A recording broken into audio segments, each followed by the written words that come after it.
All right. Welcome. Hello.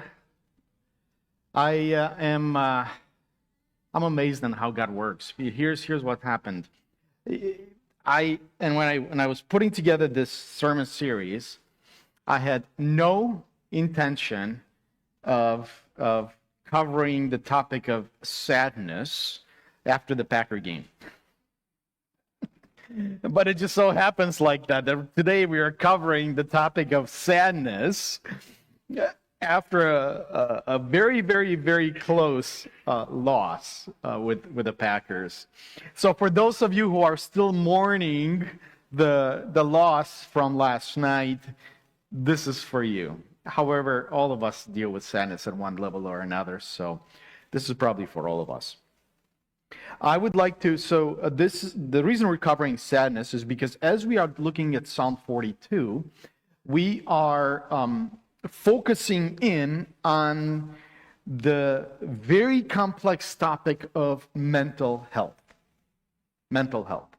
And all of us have individuals that are living with that, or we at times have lived with it, and mental health issues, mental health challenges, mental health illness. It's a very broad and complex topic. However, I would like to use Psalm 42 as a way for us to begin to explore that. The verses that I am going to focus on today are verses 6 and 7. So if you have a Bible with you, oh, by the way, you all know why I'm wearing my vestments today, right? The vestments are because we are going to continue to worship with doing. So we are, after my message, we're going to go and make Valentine's Day cards for the veterans. How appropriate, right? I'll get to that in just a little bit.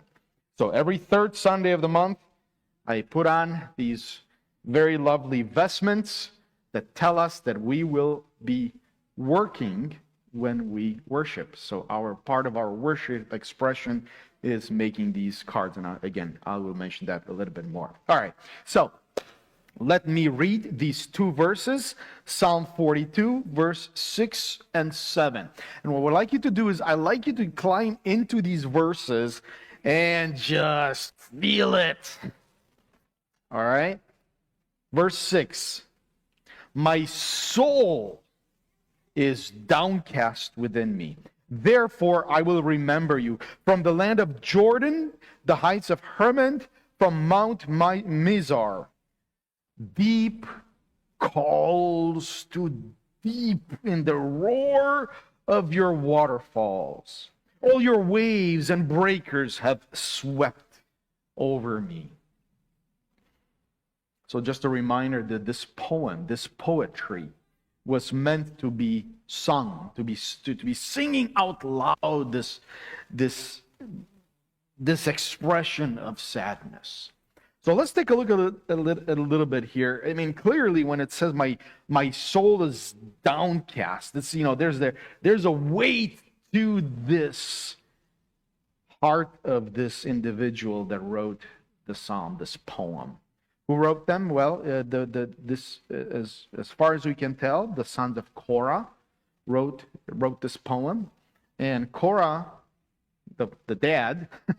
When I say the dad, when the scripture uses the word sons, it's not necessarily the immediate son; it's the descendant of. So the descendant of Korah wrote these beautiful psalms. However, Korah was not the best person ever. As a matter of fact, Korah wanted to rebel against Moses. So again, this tells us that in spite of our family history, even if we've had difficult family history, we can still serve God. So God can redeem the family tree, if you will. All right, so let's take a look at these verses, these two verses. Make sure we understand them and then figure out how we're going to apply them for ourselves. So the word downcast, as you feel, my soul is downcast. Have you ever been in that emotional state of my very being is just crushed, it's downcast. Instead of being, yes, my day is going great, I can celebrate and I can feel the Lord's presence. It's not that. It's downcast. It's bent. My very soul is bent.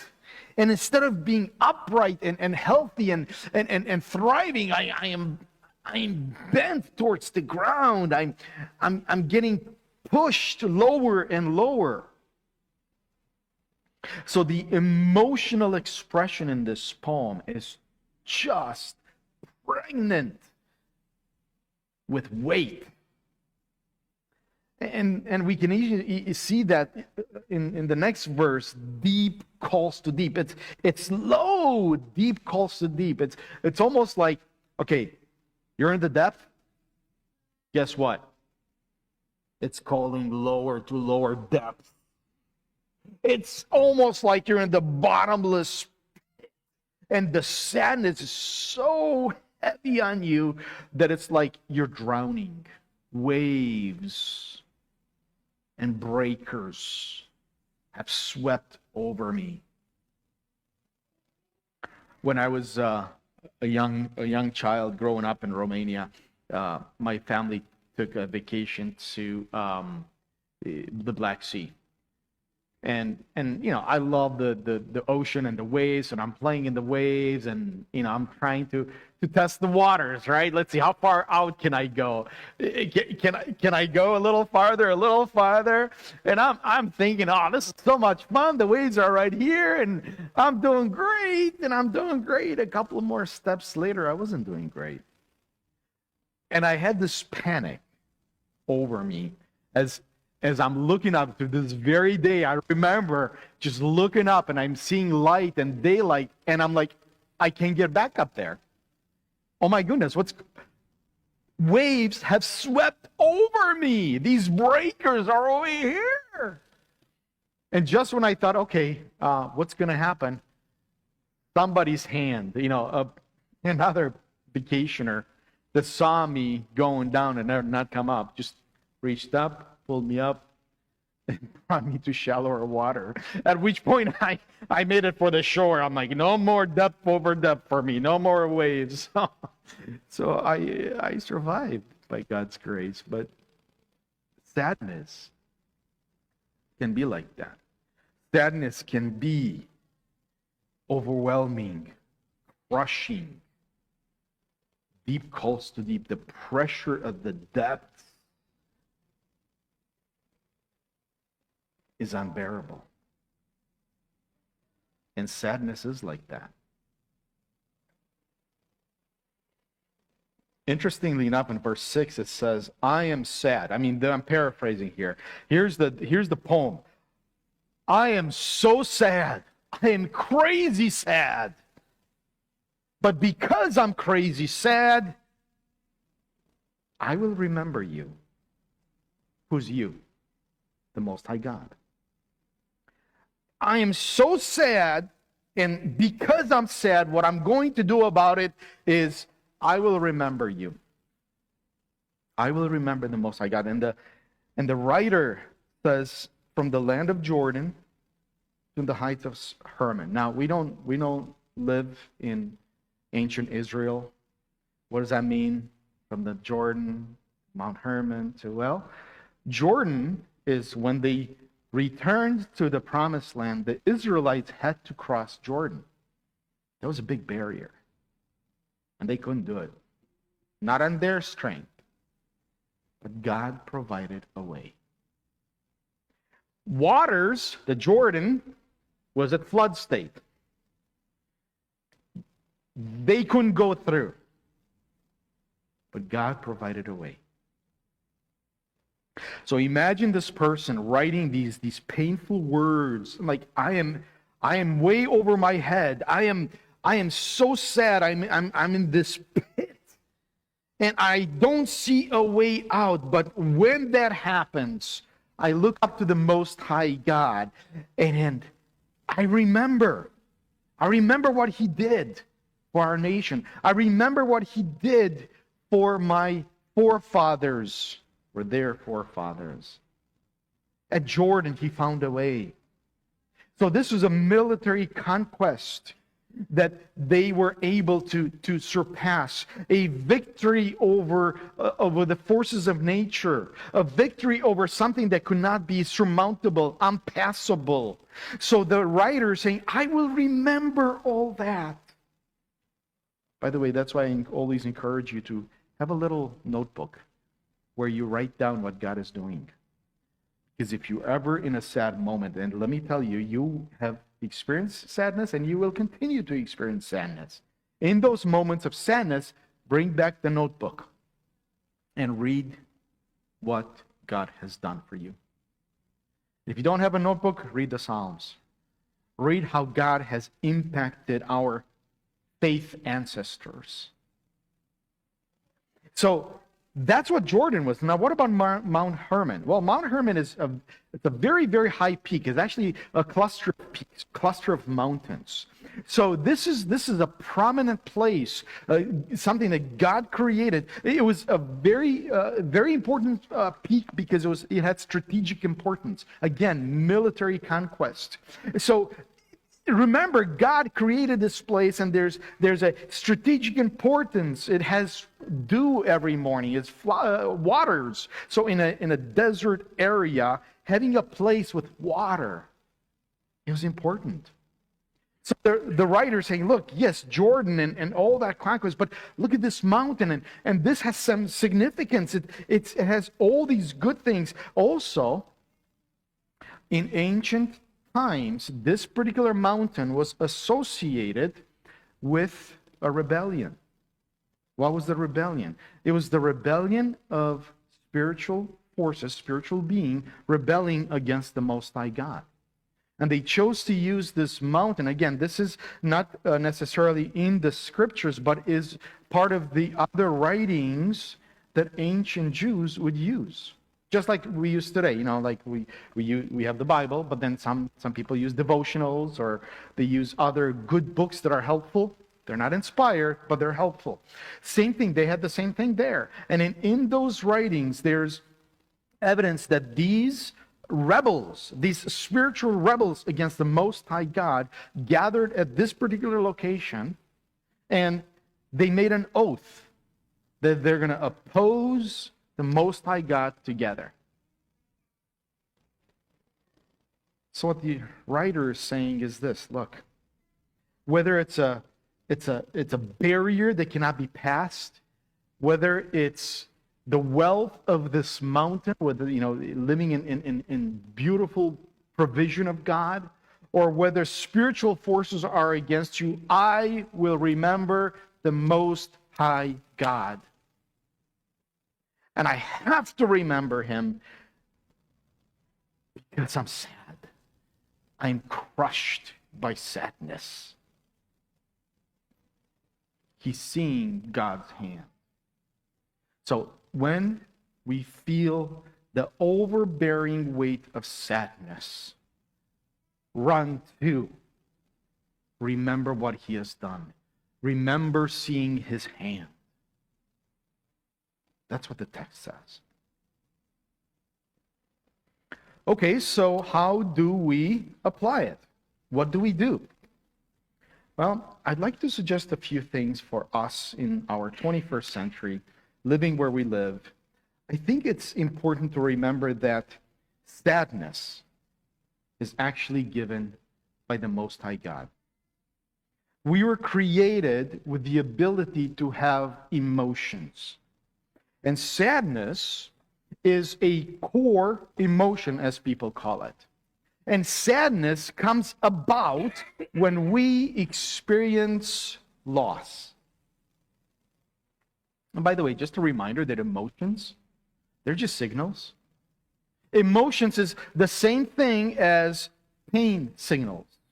You can feel that emotion, and your body is telling you, oh, wait a minute. In my purview, I have experienced X, Y, Z. Let me give an example. You take your hammer, put your finger out, and put your finger down, and take the hammer, and you hit. Guess what? You're going to experience a signal. There's going to be a signal that comes from your little finger. It goes, ow, And that finger that signal that goes, ow, is going to go, ow, ow, ow, ow, it's going to come to your brain. And then you go, oh, well, you just hit your finger with a hammer. It's a signal. In that moment, once you receive the signal, you have a few choices on how to act. Option number 1. Oh my gosh, I just hit my finger, and then all sorts of expletives come out of your mouth. All right. Option 2. Okay. Option 3. It's just actions that came out of a signal. You have the ability, I know, my little preaching helper is helping me here. That's brilliant. By the way, we love the kids in the service. All right. So emotions are like that. Emotions are signals that you have experienced a loss, whether it's real or perceived. Do you understand that? Did you catch that last piece? A signal of loss, whether real or perceived. That's what this is. And it could be a loss of a person, when a person dies. When my mom passed away 2 years ago at Christmas time, I was sad for the moment. And then 6 months, a year later, I realized that my sadness deepened. And I was going through a grieving process. By the way, guys do that. Most of the time, guys grieve later. All right, so it could be a loss of a person. It could be loss of a status. Well, I used to be the manager of the plant, but now, after retirement, I feel like I have no purpose. So there's a loss of status. There's a loss of stability.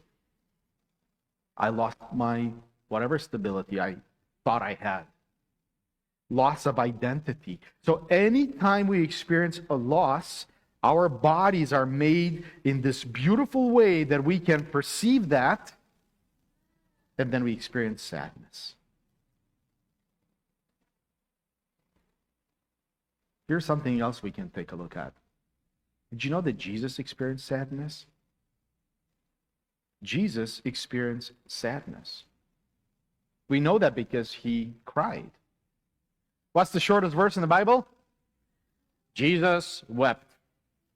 Period. You don't weep in this way if you're all okay. You know the context of that, by the way? You know when Jesus wept? Everybody knows the shortest verse, but you know where it's placed into? His friend died. His friend died. Jesus' friend, his name was Lazarus. His friend died. And he's being told, hey, come on over, he's sick, and by the time he got over there, he's dead. So he's going to the tomb. He's facing this tomb. And this moment, he just cries. He just cries. Now, if you peeked ahead of the text, you know what he does next. He actually tells Lazarus to come back to life. And sure enough, Lazarus is alive. So here's your question. Did Jesus not know that he was going to raise him from the dead when he cried? Okay, Jesus, why do you cry? Because you're going to make him alive anyway. So why do you cry? Theologians have pondered that one for a long time. When you find out the answer, let me know. The text doesn't tell us why he cried. We do know that he cried. So what is certain is that he was sad. Jesus was sad. And he cried. He let it out. It wasn't like, oh yeah, I'm sad and I'm just going to, go right and bear it. Some people do that, you know that, right? I'm sad, but no, let me push that away. Put on a, happy face. In my office up in the loft, I have a a picture of a creepy clown. And people are like, Pastor, what's with the clown? I mean, is she so creepy? And he's like, oh my goodness, why do you have this picture out there? Because it's a commentary. It's a clown who's supposed to be happy, and he's got all the paint on his face to make him look happy, but he's sad. He's sad. So sometimes I think that we are like this clown that I have up in my office, and I have him there to remind me that sometimes we put on a face of happiness, of wellness, of goodness, of everything is just fine, but in reality, inside there's a sadness that cannot be addressed. Jesus wept. I think we can do the same. He wasn't ashamed to weep in front of others. It wasn't the fact that, well, I'm a rabbi, I better not cry. No. With everybody looking, he cried. Okay, here's another application that we can take on for ourselves, the third one here. Jesus himself, in one of his most famous sermons, the Sermon on the Mount, by the way, if you're keeping track, you can find that in Matthew chapter 5. But you know what he said there? He addressed sadness. He actually addressed sadness. Chapter 5, Matthew chapter 5, verse 4 says the following: Blessed are those who mourn. Blessed are those who are sad, because they will be comforted. What Jesus is showing here is the hope that we can have. There is hope in the middle of sadness. Sadness is an emotion. You can choose how you respond to it. Jesus himself was sad. He expressed it. He expressed it even when he knew that hope was right around the corner. Then he tells us that in God's economy, there will be a time when every tear will be wiped away. That's the promise. That sadness will be comforted. So what do we do? What's our action? What can we do today? First action I'm going to suggest to you is be careful of the signals of emotions. Here's why. A signal can run away. Especially if you take the signal, you experience it, you look at it, and instead of processing it correctly, you over-process it. And then what you end up with is with a runaway emotion. And not only that, but sometimes this signal can be manufactured by the way we are created. Our brains make some chemicals that can create these signals. Now let me tell you this. Have you noticed that our bodies are not 100% in perfect health all the time? I mean, have you ever had a cold? The flu? Poor Chris is like, oh yeah, I just getting over one. I'm like, okay. Well, guess what? That means that you have experienced sickness, illness in your physical body. And I would venture to guess that every single person here and people that are hearing my voice online have experienced some kind of body illness. Yes? Why should we be surprised if we realize that we have experienced some mental illness? I mean, if we get a flu and you get cold, isn't it logical that our minds could experience, at times, some challenges? Now, some individuals, some humans have chronic problems in their body. Well, some individuals have chronic problems in their mind. So, do not be afraid if you realize, like, hey, wait a minute, my mind has a cold. My mind has the flu. Well, what's going on? I don't know, I'm sad. Okay. Let's process it correctly. Now, there's so many ways, remedies for a body flu and body cold, right? What's the cure for cold? I don't know. Ask anybody. They'll say chicken soup. They'll do all sorts of remedies for that. On the mind, on the mental health side, we can have options for engaging, counseling. Nothing wrong with that. Even medication. Remember, sometimes the signal runs away and there's a chemical thing that happens and keeps on pressing that signal. Well, same thing if I have back problems. I used to have sciatica pretty bad, and guess what? I have to take some medication for it. So there's nothing wrong with exploring the possibility of the right medication. Runaway emotions, runaway sadness. Here's another second action that you can take on for yourself, and that is the burden of sadness should not be carried alone. The burden of sadness should not be carried alone. It's okay to express it. It's okay to express the sadness and let others help you through that. Speak to a friend. Call, write, text. It's okay to do that. It's healthy to do that. You process sadness correctly when you do that. Here's another action item.